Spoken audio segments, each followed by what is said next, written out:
예, 오늘 말씀의 제목은 내게 와서 들으라예요. 우리는 사람들을 만날 때 특별히 말이 잘 통하는 사람을 들이 있죠. 그렇죠? 그러면 대화가 즐겁고 시간 가는 줄 모르고 막 이렇게 얘기를 하게 돼요.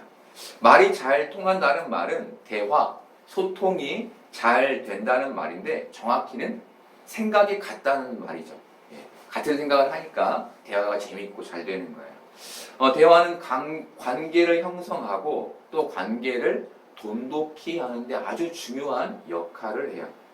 그렇다면 대화에서 우리 대화를 하는데 대화에서 가장 중요한 건 뭘까요?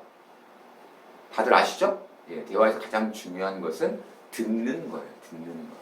내 할 말이 있어서 다른 사람을 막는 게 아니라 내가 주장할 것을 저 사람한테 관철시키기 위해 누군가의 말을 막는 게 아니라 얘기하고 싶어도 참고 누군가의 말에 귀를 기울일 때 대화가 시작되는 것이죠. 이런 면에서 듣는 것은 대화의 시작이며 다른 사람을 이해하는 굉장히 중요한 태도예요. 태도. 내가 누군가랑 대화할 때 듣고 싶은 그 태도, 이게 대화의 시작인 것이죠. 부부싸움을 하게 되죠. 그렇죠? 그런데 그 부부싸움의 주된 원인이 뭡니까? 의견이 맞지 않는 건데 쉽게 얘기하면 들을 준비가 서로가 안 돼 있는 것이죠. 내 마음에 이렇게 왜곡된 뭔가가 있어서 저 사람이 왜 저럴까 이렇게 생각하면서 들을 준비가 되어 있지 않아서 그래서 우리가 싸우게 되는 거예요. 오늘 하나님은 남유다에게 내게 가까이 와서 내 말을 들으라 라고 말씀하세요. 이게 어떤 의미죠? 남유다와 하나님이 사이에 대화가 이루어지지 않고 있었다는 것을 말해주는 것이죠. 제가 가끔 아이들을 훈육할 때가 있는데 제가 이렇게 말을 해요. 너 이렇게 하면 되겠니? 그리고 그 말이 분명히 아이들의 귀에 들리고 있는데 애들이 그걸 안 듣는 게 보여요. 그게 왜 안 듣지? 이러면서 막 말을 할 때가 있어요. 똑같이 남유다에는 선지자를 통해 하나님의 말씀이 있었어요. 그리고 그들의 귀에는 분명히 선지자를 통해 하나님의 말씀이 들렸어요. 그런데 그들은 마음으로 하나님의 말씀을 듣지 않고 있었다는 거예요. 하나님 12절에서 야곱아 내가 부른 이스라엘아 들으라 라고 말씀하세요. 야곱은 하나님의 사랑을 상징해요. 야곱이라는 이름 자체가. 그리고 이스라엘은 하나님의 구원, 축복을 상징해요. 이렇게 하나님의 사랑을 받아 구원을 받은 이스라엘 백성 남유다에게 하나님이 하시는 말씀이 뭔가요? 내 말 좀 들으라는 거예요. 내 말 좀. 그들의 마음이 그 가까이 와서라는 말은 그들의 마음이 하나님과 멀었다는 거예요. 가까이 좀 와서 내 말을 좀 들어봐. 그게 내가 사랑하는, 내가 구원한 사람이 마땅히 해야 될 일이야 라고 말씀하시는 것이죠. 여러분 선생님이 학생을 부를 때가 있어요. 물론 학생을 부를 때 말을 안 들어서 부르기도 하지만 어떤 때는 아끼고 사랑하기 때문에 부르기도 하죠. 그렇죠? 그래서 선생님이 조언을 해요. 야 이렇게 하면 좋겠다. 그렇죠? 그러면 그 학생이 어떤 태도를 가져야죠? 선생님을 향해서 선생님의 말씀에 귀를 기울이고 잘 들어야 하겠죠. 그렇죠? 왜 학생이 선생님의 말씀을 잘 들어야 합니까? 그것이 부른 이유이기 때문이에요. 다른 이유가 없어요. 그냥 그게 부른 이유니까 그 학생은 그곳에 가서 선생님의 말씀을 잘 들어야 하는 거예요. 여러분 너무나 간단한 공식이에요. 하나님께서 사랑하셔서 우리를 구원해 주셨어요. 우리를 부르셨어요. 그러면 우리는 그의 말을 들으면 되는 거예요. 그런데 사람들이 그의 말씀을 듣지 않았어요. 하나님의 말씀을 그 마음의 염두에 두지 않았어요. 자기 뜻대로 제각기 자기 생각대로 살았다는 거예요. 왜 사람들이 하나님의 말씀을 염두에 두지 않은 걸까요? 이사야를 통해 그렇게 간곡히 그것도 수십 번씩 그들에게 말씀하셨던 그 하나님의 말씀을 그들은 왜 듣지 않은 걸까요? 하나님의 12절 후반절에서 나는 처음이요 마지막이다 라고 말씀하세요. 처음이라는 말은 태초의 시작을 의미하고 마지막은 종말을 의미해요. 그리고 하나님이 바로 이 부분을 설명하시기 위해 13절에서 이렇게 말씀하셨어요. 과연 내 손이 땅의 기초를 정하였고 내 오른손이 하늘을 폈나니 내가 그를 부르면 그것들이 일제히 서느니라. 하나님이 땅과 하늘을 만드셨죠. 그렇죠? 그런데 하나님이 그것들을 부르면 그것들이 일제히 선대요. 선다는 말은 멈춘다는 말이 아니라 일제히 일어선다는 말이에요. 영어 번역으로 스탠드업이라고 되어 있어요. 일어선다. 그들이 하나님의 말 한마디면 일제히 그 하나님의 말에 복종한다는 거예요. 하늘과 땅이 하나님의 통제에 복종한다는 것은 하나님께서 이 세상을 만들었기 때문에 이 세상을 통제하실 수 있다는 말이에요. 이것이 남유다가 이 현실에서 하나님의 말씀을 들어야 할 이유였던 거예요.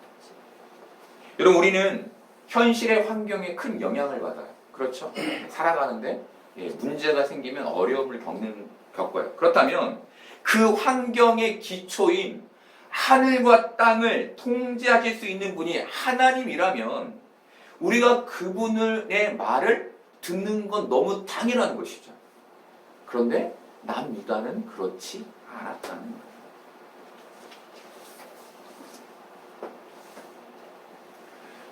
현실에서 이들이 일상에서 하늘과 땅을 통제하시는 하나님의 말씀을 염두에 두지 않았다는 것은 그 말씀을 잊고 살았다는 말이에요.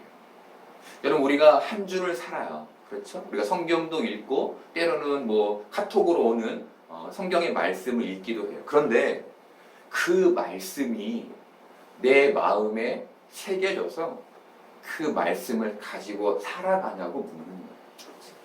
내가 그 말씀과 전혀 관계없이 내 생각이 가는 방향대로 사느냐 아니면 그 말씀을 붙잡고 사느냐를 묻는 거예요. 남유다는 그것을 염두에 두지 않고 잊고 살았다는 것이죠.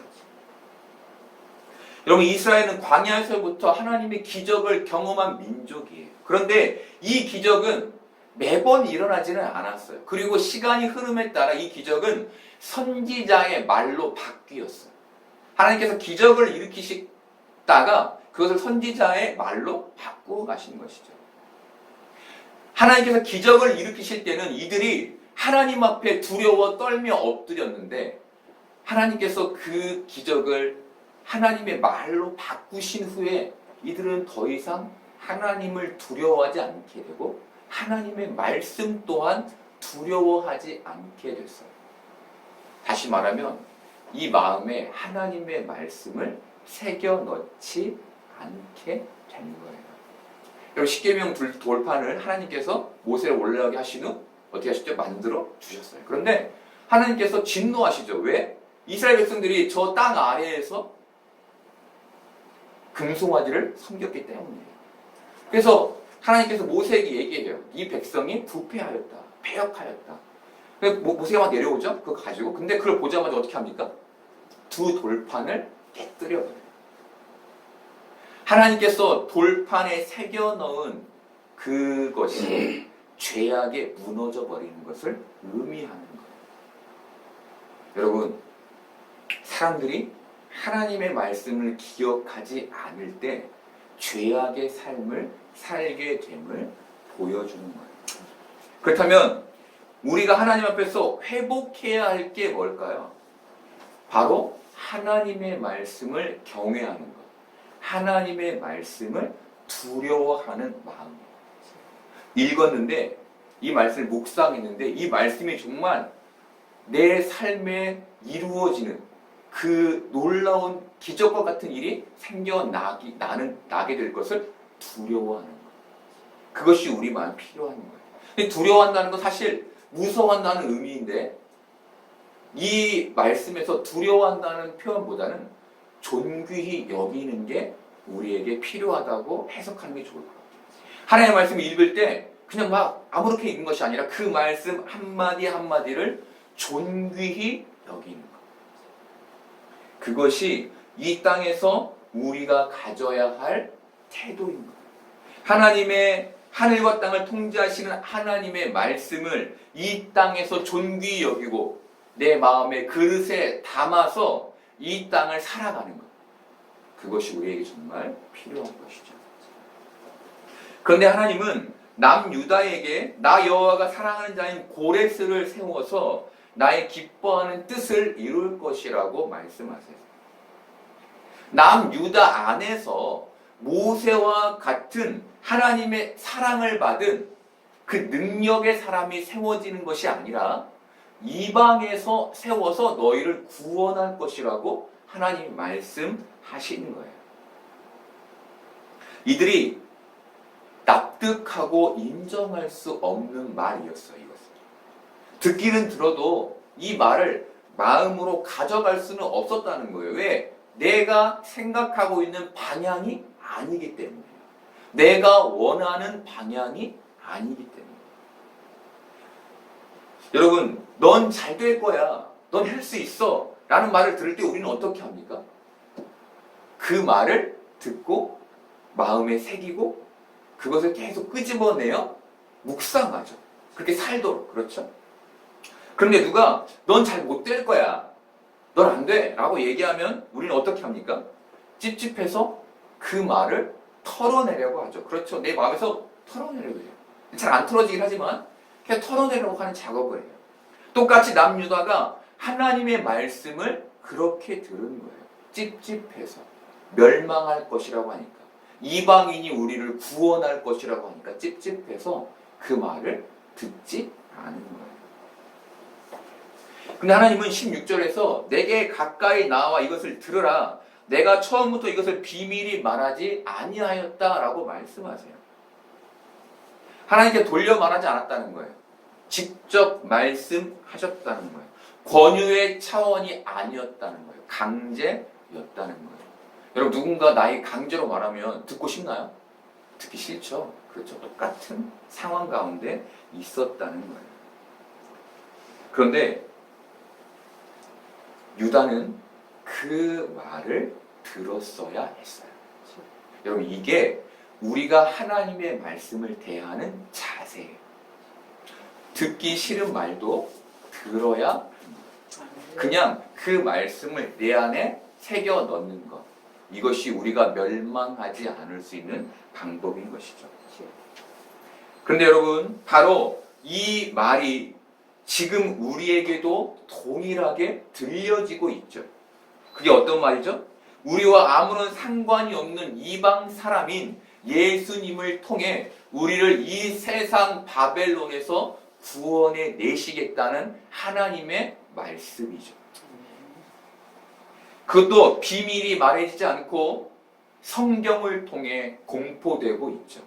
그리고 우리는 그 말을 매주 듣고 있어요. 세상의 문명과 문화가 하루가 다르게 발전하고 있고 사람의 수명은 날로 날로 길어지고 있어요. 그 사람들은 더 좋은 세상, 더 나은 세상이 올 것을 기대해요. 근데 옛부터 지금까지 하나님은 계속해서 성경을 통해 세상의 멸망을 말씀하시는 거예요. 우리는 그것을 듣는 자들인 것이고, 여러분, 세상을 살다 보면 자신이 원하지 않는 상황에 직면하게 될 때가 있어요. 그때 우리는 뭘 느낍니까? 멸망이라는 것을 느끼는 거예요. 멸망. 아, 이게 진짜 멸망이구나 라는 것을 알게 되고 경험하게 되는 거예요. 물론 그게 조금이지만 이것은 감정과 육신 그리고 정신을 통해 경험되는데 하나님이 이 땅을 사는 우리에게 이 멸망을 경험케 하셨어요. 하나님 주신 것이죠. 그래서 경험케 하신 거예요. 그럼 왜 주신 걸까요? 우리에게. 우리를 사랑하신다면서, 우리를 긍휼히 여기신다면서 왜 우리에게 멸망의 경험들을 주시는 걸까요? 그 일시적인 멸망을 경험하며 그 진짜 멸망을 알라고 주신 거예요.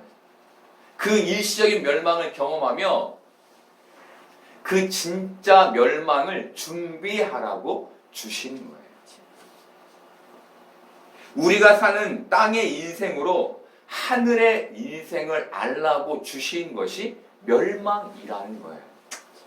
이런 풍경이라는 실제를 그림이라는 허구에 그려 넣은 것이죠. 이렇게 담아 놓은 거예요. 사람들은 어떻게 합니까? 그 풍경화를 보며 그 풍경을 상상하죠. 그렇죠? 마찬가지로 땅의 인생은 하늘의 인생을 알라고 주신 허구와 같은 거예요. 그래서 우리는 이 땅의 경험, 땅의 멸망으로 하늘을 소망하는 자가 되어야 하는 것이죠. 그런데 중요한 것은 우리의 인생의 멸망에 관한 경험을 두시고 최종적으로 죽음을 두신 하나님, 그 하나님께서 남유다와 우리에게 그 멸망의 끝이 아니라 내 사람, 내 기뻐하는 자를 통해 새 소망과 새 생명을 우리에게 주시겠다고 알리신다는 거예요. 그 멸망의 고통과 그 좌절과 그 낭망이 끝이 아니라, 아니 그 후에 내가 너희에게 줄 새 소망의 새 나라가 있음을 보여주신다는 것이죠. 하나님은 이 땅에서 바로 우리가 멸망을 경험하며 이 소망을 잃지 않기를 바라시는 거예요. 남유다도 그렇게 살기를 바라셨기 때문에 계속해서 들어라 라고 말씀하신 거예요. 그래서 우리는 세상에 공포된 하나님의 말씀 앞으로 더 가까이 나와 그의 말씀을 들어야 하는 거예요. 여러분, 만약 우리에게 늘 성공만 있다면 우리가 이 땅에서 하늘을 소망할까요? 아닐 거예요. 누구도 그럴 사람은 없을 거예요. 만약 이런 사람이 있다면 이 사람은 땅이 전부인 줄 알고 살 거예요. 하늘을 보지 못할 거예요. 축복이 아니라 저주인 거예요. 어떤 면에서 성공하지 못하는 사람은 비참할 수 있어요. 다른 사람들 보기에. 그런데 우리는 그 삶에서 비참을 취하지 않고 생명을 취하는 자가 되어야 하는 것이죠. 멸망 안에서 소망을 보는 자. 세상의 비참함에 빠질 수 있는데 그 비참 안에서, 그 멸망이라는 비참 안에서 생명을 보는 자가 되는 것. 그게 기독교인들이 들어야 할 하나님의 메시지인 거예요. 16절 후반부는 얘기 주체가 하나님에서 이사야로 바뀌어요. 여기에서 이사야는 이제는 주 여호와께서 나와 그의 영을 보내셨느니라 라고 말해요. 소망의 소식을 전하기 위해 자신과 하나님의 영을 하나님께서 너희에게 보내셨다는 거예요.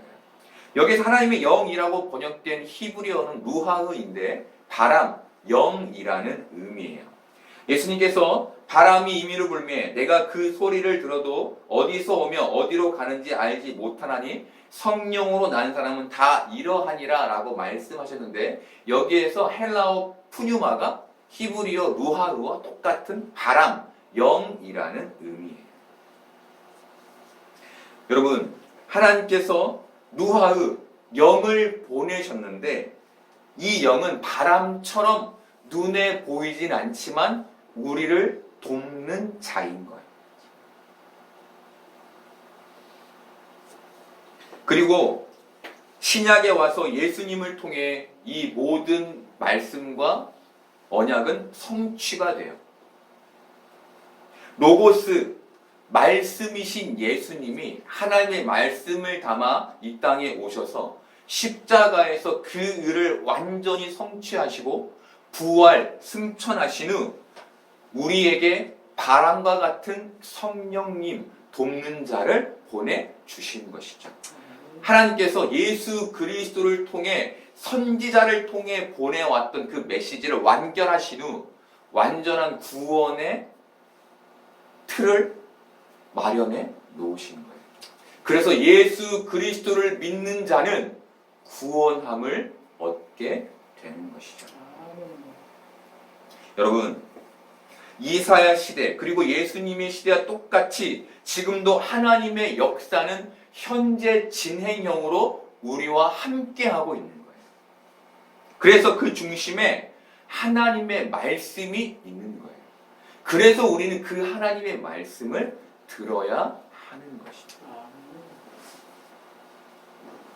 이제 이사야는 17절에서 하나님이 어떤 분이신지 남유다에 설명해요. 너희의 구속자시요 이스라엘의 거룩하신 자이신 여호와께서 가라사대 나는 내게 유익하도록 가르치고 너를 마땅히 행할 길로 인도하는 너희 하나님 여호와라 라고 말해요. 여러분 너무 명료한 설명이죠. 구속, 거룩한 자, 유익하도록 가르치는 자, 너희를 마땅히 행할 길로 인도하는 자. 지금 그 하나님이 우리를 인도하고 계신 거예요. 나를 구속하신 하나님이 거룩함으로 우리를 유익하도록 가르치시고 우리가 이 땅에서 마땅히 행할 길로 인도하고 계시는 거예요. 저는 예전에 신앙이란 적극적으로 하나님의 뜻을 알고 그의 길을 걷는 것이라고 생각했어요. 근데 지금 여기에 덧대어 여호와를 의지하는 것이라고 생각해요. 적극적인 삶과 함께 하나님을 의지하는 것이라고 생각하는데 제가 여호와를 의지하는 마음이라고 말한 것은 하나님의 뜻을 알고 싶고 또 그의 길을 걸어가고 싶은 것이 적극적이고 능동적인 삶이라면 하나님을 의지하는 마음은 결국 하나님께 순복하게 되는 수동적인 마음을 의미하기 때문이에요. 여러분 우리가 믿음 생활을 해요. 그런데 우리가 깐깐하게 붙잡고 있는 마음들이 있죠. 그렇죠? 이것은 내가 정말 포기 못해. 이것은 안 되는데 라고 생각하면서 결코 양보하지 못한 그 마음들이 있어요. 고집 같은 거. 근데 어느 순간 하나님이 우리에게 네가 나의 말씀을 묵상하고 나의 삶을 적극적으로 살아내려고 그렇게 애쓰지만 이것을 모르지 않으면 안 된단다 라고 말씀하실 때가 있어요. 그때 우리는 하나님을 통해 고난과 역경이라는 길을 걷게 되고 그리고 그때 우리는 우리의 마음을 결국 하나님께 순복하게 되는 거예요. 즉 우리의 마음이 하나님께 낮아지고 그의 모든 행하심을 내 삶에서 인정하게 되는 때가 온다는 것이죠. 나의 어떤 주장과 나의 의지를 하나님께 관철시키려 하지 않고 그것을 긋는 그대로 가만히 받아들이게 되는데 이때가 온다는 거예요. 여러분 저는 바로 이 마음을 신의 영역을 인정하는 마음이라고 생각하고 이것이 바로 우리가 가져야 할 겸손이라고 생각해요. 여러분 우리가 지금 예배를 드리고 있지만 그분의 말씀을 듣고 있지 않다면 전체를 다 듣지 않고 일부분이라도 듣고 있지 않다면 우리는 하나님을 인정하고 있지 않은 거예요. 아니 이것은 내가 양보하지 못하지. 아니 이것은 내가 아무래도 안 되는 거야. 듣지 않으면 하나님을 인정하지 않는 것과 같다는 거예요. 다르게 말하면 일부분 하나님을 부인하는 것과 같은 거예요. 그럼 그 당시 남유다는 군사력과 경제력에서 다른 나라에 뒤처지는 나라가 아니었어요. 이런 남유다가 너희가 바벨론에 멸망할 것이고 고레스라는 이방인에 의해 구원받을 거야 라는 말을 들었을 때 그것이 납득이 됐겠어요? 안 됐겠죠. 다른 모든 하나님의 말씀 내가 다 인정하지만 이 부분은 인정할 수 없습니다 하나님이 되었겠죠. 여러분 일부분을 인정하지 않았다는 것은 일부분을 부인했다는 것이고 그것은 하나님이 원하시는 게 아니에요. 하나님은 우리의 전부를 하나님께 드리기를 원하세요. 이 말은 그의 말씀 전부를 받아들여야 한다는 거예요. 머리로 판단하고 생각해서 이것은 해야지, 이것은 걸러야지가 아니라 그 말씀 그대로를 내 안에 받아들여야 한다는 거예요. 저는 제가 지금 청년의 때처럼 하나님의 말씀을 저돌적으로 살고 있지 못하다는 생각을 자주 해요.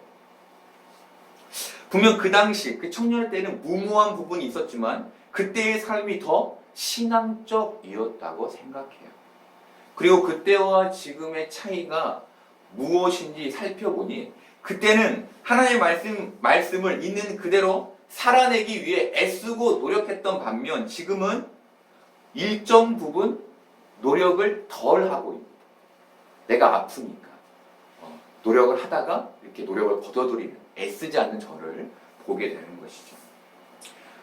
여러분, 하나님의 말씀 중 원수를 사랑하라는 말씀이 내 마음에 와닿았어요. 그렇다면 우리는 어떻게 해야 합니까? 원수를 사랑하기 위해 노력하고 애써야 하는 거예요. 힘들기 때문에 적당히 해서는 안 되는 거예요. 여러분, 저는 이것이 하나님의 말씀을 반듯하게 대하는 자세라고 생각해요. 여러분, 저는 이 세상을 사는 현명한 방법을 얘기하는 게 아니라 말씀을 살아내는 방법이 무엇인지를 말씀드리는 거예요. 현명한, 이 세상을 사는 현명한 방법은 내가 아프지 않는 것이겠죠? 그렇죠? 내가 손해보지 않는 것이겠죠? 하지만 말씀을 살아내려면 어느 정도, 전부라고는 말씀드리지 못해요. 어느 정도의 손해와 상처는 감수해야 한다는 거예요. 그걸 감수하지 않을 때 하나님의 말씀을 살아낸다는 것은 어떻게 보면 형식적인 모습밖에 되지 않는 것이죠.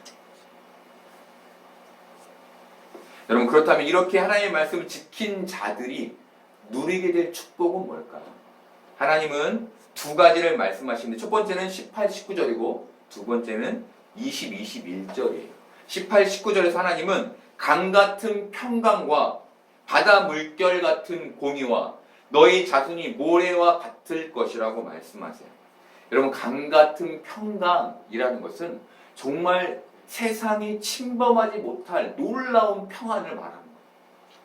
근데 하나님의 말씀을 따라 산 자들은 그 평강을 이 땅에서 누리게 되고 또 공의, 바다 물결 같은 공의를 경험한다는 것은 하나님은 하나님의 자리에 계시고 피조물은 피조물의 자리에 있는 안정된 상태를 가리키는데, 다시 얘기하면 이 땅에서 업셋되지 않는, 뭔가 뒤집어지지 않는, 늘 하나님이 주시는 그 안정감을 경험하는 삶을 살게 된다는 거예요.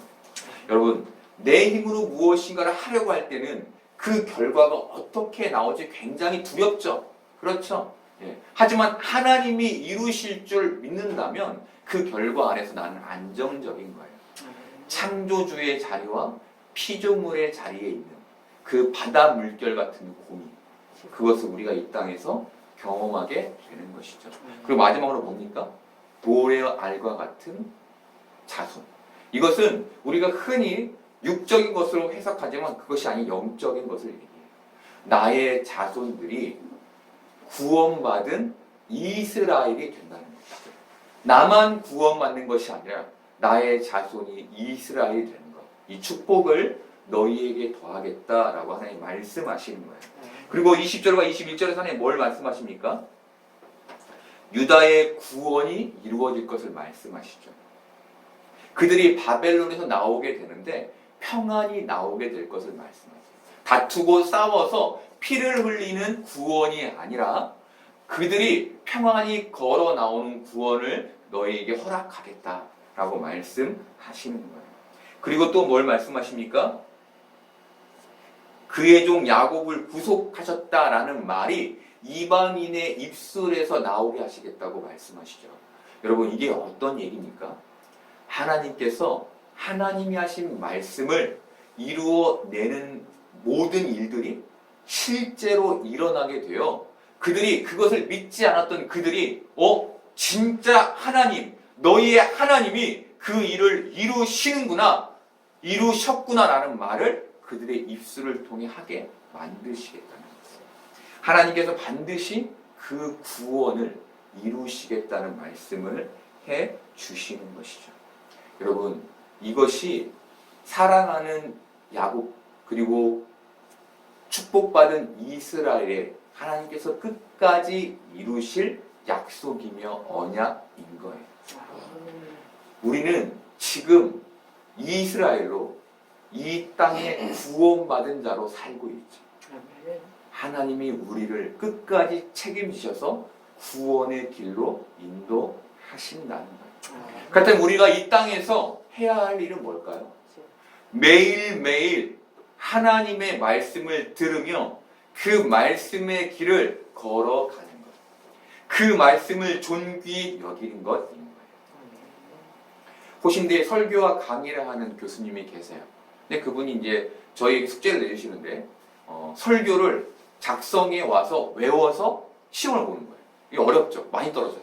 그런데 그분이 자신이 하나님의 말씀을 대하는 자세에 대해서 말씀하시는데 이렇게 하신대요. 성경을 펴놓고 무릎을 꿇고 성경 앞에 앉아서 성경을 묵상한다는 거예요. 그리고 그 성경에 대해서 하나님 주시는 메시지를 가지고 성경의 설교를 전하신다는 것이죠. 여러분, 저는 그 당시까지 굳이 그렇게 무릎까지 꿇어야 하나? 라고 생각했어요. 근데 지금은 그것이 어떤 것을 말하는지 알게 됐어요. 하나님의 말씀을 존귀히 여기라는 거예요. 하나님의 말씀을 읽는데 다리를 꼬고 이렇게 거만하게 앉아서 읽지 말고 그 말씀에 하나님이 계심을 알고 나의 마음을 그분 앞에 겸손히 하여 들으라는 거예요. 책을 읽듯이 읽지 말고 살아계신 하나님 앞에서 그분을 대하듯 그 말씀을 대하라고 말씀하시는 것이죠. 여러분, 우리는 사막과 같은 인생을 살고 있어요. 그래서 늘 목마름에 허덕이죠. 근데 하나님 오늘 뭐라고 말씀하십니까? 그 구원이 광야의 사망에서 목마를 때 바위를 쪼개 물이 나오게 했던 것과 같을 것이다 라고 말씀하죠. 아무런 희망도 아무런 해갈의 조짐도 보이지 않는 햇볕이 쨍쨍한, 그래서 메마른 사막과 같은 너희의 그 삶에 바짝 마른 바위를 쪼개어 그 안에서 물을 내는 내가 너의 구원을 이루어 낼 것이다라는 거예요. 인간이 보기에는 아무런 소망도 없는 그곳 가운데 하나님이 새 생명의 물을 내시는데 그것이 우리의 기대를 뛰어넘는 기적과 같은 구원이 될 것을 하나님이 우리에게 말씀하시는 거예요. 여러분, 그 구원의 기적을 우리는 믿어야 하는 거예요. 이 땅에서, 이 사막과 같은 땅에서 그 구원을 믿어야 하는 거예요. 그래서 하나님의 말씀을 들어야 하는 거예요. 이것은 명령이에요.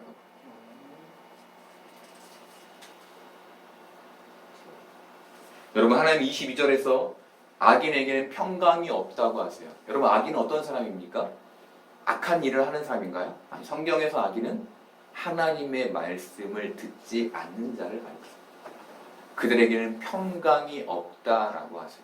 그의 삶이 늘 좌불안석이라는 거예요. 여러분, 현명하게 사는 것, 현실적으로 사는 것 우리에게 필요해요.